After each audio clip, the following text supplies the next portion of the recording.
Market வந்து நெகட்டிவ்ல போகுது அப்படின்னா 23,400 பிரேக் ஆச்சு அப்படின்னா 23,300 23,250 இந்த லெவல் வரைக்கும் நெகட்டிவா போறதுக்கான பாசிபிலிட்டி இருக்கு.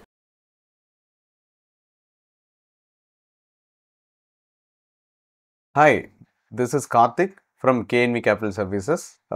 நம்ம லாஸ்ட் வீடியோவில் நம்ம சொல்லியிருந்தோம் நிப்டியோட லெவல் 23,400 கீழே பிரேக் ஆச்சு அப்படின்னா 23,250 வரைக்கும் போகும் அப்படின்ட்டு. இந்த வீக் இன்னைக்கு ஃப்ரைடே வந்து 22,900ல க்ளோஸ் ஆயிருக்கு. ஆல்மோஸ்ட் நம்ம சொன்ன லெவல் வந்து அச்சீவ் ஆயிருக்கு. ஏன் மார்க்கெட் வந்து இந்த வீக் ஆல்மோஸ்ட் வந்து ஒரு 600 பாயிண்ட் வந்து டவுனில் க்ளோஸ் ஆயிருக்கு, வாங்க பார்ப்போம் என்ன ரீசன் அப்படின்ட்டு. ஃபர்ஸ்ட் பாயிண்ட் எஃப்ஐஐ டேட்டாவும் டிஐ டேட்டாவும் பார்த்துருவோம். எஃப்ஐஐ டேட்டா இந்த வீக் வந்து மண்டே லீவு, ஸோ அதனால் டியூஸ்டே வெனஸ்டே தேர்ஸ்டே. ஸோ இப்போ நாங்கள் வீடியோ ஷூட் பண்ணும்போது ஃப்ரைடே டேட்டா இல்லை. இந்த 3 days டேட்டா படி பார்த்தீங்கன்னா எஃப்ஐஐயோட டேட்டா ஆல்மோஸ்ட் வந்து நெட் சேல் வந்து 10,000 crore சேல் பண்ணியிருக்காங்க. எகெயின் வந்து சேலில் வந்திருக்கு. டிஐ டேட்டா ஆல்மோஸ்ட் 7,000 crores என்ன பண்ணியிருக்காங்கன்னா நெட் பர்ச்சேசிங் நடந்திருக்கு. ஸோ எனவே ஒரு 3,000 crores வந்து நமக்கு மைனஸில் போயிருக்கு. அது இல்லாமல் வந்து ஃப்ரைடே மார்க்கெட்டு க்ளோஸ் அபவுட் 1.5% வந்து டவுன் ஆயிருக்கு. ஸோ டெஃபினட்டாக இன்றைக்கும் எஃப்ஐயோட செல்லிங் அதிகமாக தான் இருக்கும். மேபி அப்டேட் ஆனால் தெரியும். So this is first reason. Okay, second point, இன்னைக்கு குளோபல் லெவலில் ஒரு டாக் இருக்கு அப்படின்னா வந்து யூஎஸோட டேரிஃப். குளோபலாக எல்லாருமே இதை பற்றி தான் பேசிட்டு இருக்காங்க. ஏன்னா எல்லா கண்ட்ரிக்குமே வந்து ஒரு மிகப்பெரிய இம்பேக்ட்னு சொல்லலாம். டேரிஃப் பொறுத்த வரைக்கும் இந்தியாவை பொறுத்த வரைக்கும் ப்ரீவியஸா யூஎஸோட டேரிஃப் 10% அந்த லெவலில் தான் இருந்துச்சு. ஆவரேஜோட லெவல் டேரிஃப் வந்து 10% இருந்துச்சு. பட் இப்போ 27% இன்க்ரீஸ் பண்ணியிருக்காங்க. ஸோ இதுதாங்க ஒரு பெரிய பிரச்சனை. என்னன்னா 10%க்கும் 27%க்கும் பார்த்தீங்கன்னா பெரிய டிஃப்ரெண்ட்.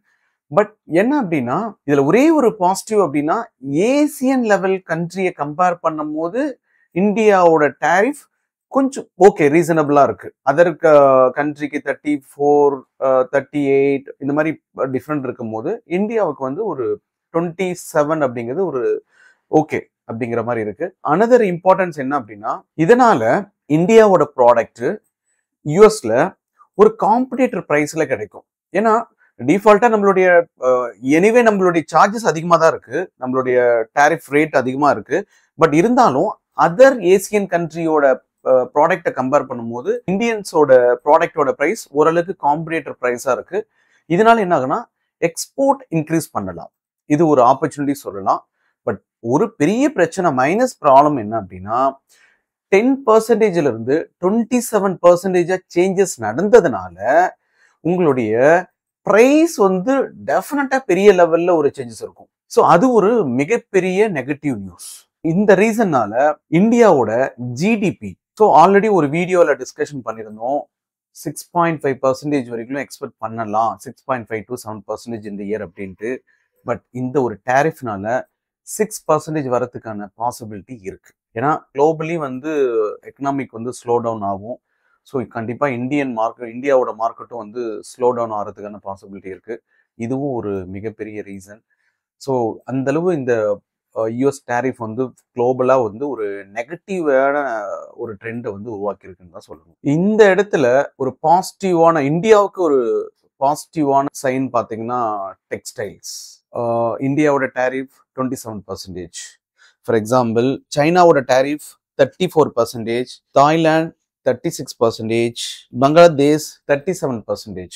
ஸோ இப்போ இந்த டைம்ல இந்தியாவுக்கு டெக்ஸ்டைல் எக்ஸ்போர்ட் பண்ற பிஸ்னஸ் நல்லா க்ரோ ஆகும். ஏன்னா கண்டிப்பா வந்து நம்மளுடைய காம்படிட்டர் பிரைஸ்ல நம்ம ஓரளவுக்கு லோயஸ்ட் பிரைஸ்ல கொடுக்க முடியும் அப்படிங்கிறது தான் ஒரு எக்ஸ்பெக்டேஷன்ஸ். அது வந்து இந்தியாவுக்கு ஒரு பாசிட்டிவ். ஓகே, வாங்க இந்த வீக் இந்த மந்த் ரெண்டு லெவலுமே நம்ம பார்ப்போம். ஃபர்ஸ்ட் இந்த வீக் பார்த்துருவோம் எப்படி இருக்கும் அப்படின்ட்டு. இந்த வீக் ஆல்மோஸ்ட் வந்து நெகட்டிவ் தான். சப்போஸ் பாசிட்டிவா 23,100 பிரேக் ஆச்சு அப்படின்னா 23,252 300 லெவல் வரைக்கும் போகும். இதுவே நெகட்டிவா போச்சு அப்படின்னா 22,700 பிரேக் ஆச்சுன்னா 22,550 வரைக்கும் போறதுக்கான பாசிபிலிட்டி இருக்கு. ஸோ இது வந்து weekly level, weekly trend. Monthly trend பார்க்கலாம். Monthly trend already negative start ஆயிருச்சு. ஏன்னா 23,050 பிரேக் பண்ணும் போதே நெகட்டிவ் ஸ்டார்ட் ஆயிருச்சு. ஃபர்ஸ்ட் லெவல் 22,500 இந்த லெவல் வரைக்கும் போறதுக்கு பாசிபிள் இருக்கு. சப்போஸ் 22,500 ஸ்ட்ராங்கா பிரேக் பண்ணுச்சு அப்படின்னா 2200 வரைக்கும் போறதுக்கான பாசிபிள் இருக்கு. அப்ப இந்த மாசம் நம்ம எக்ஸ்பெக்ட் பண்ணலாம் ஒரு 500ல இருந்து 1000 பாயிண்ட்ஸ் வந்து மைனஸ்ல க்ளோஸ் ஆகும் அப்படிங்கிற ஒரு எக்ஸ்பெக்டேஷன்ஸ் இருக்கு. பார்ப்போம். பாய்.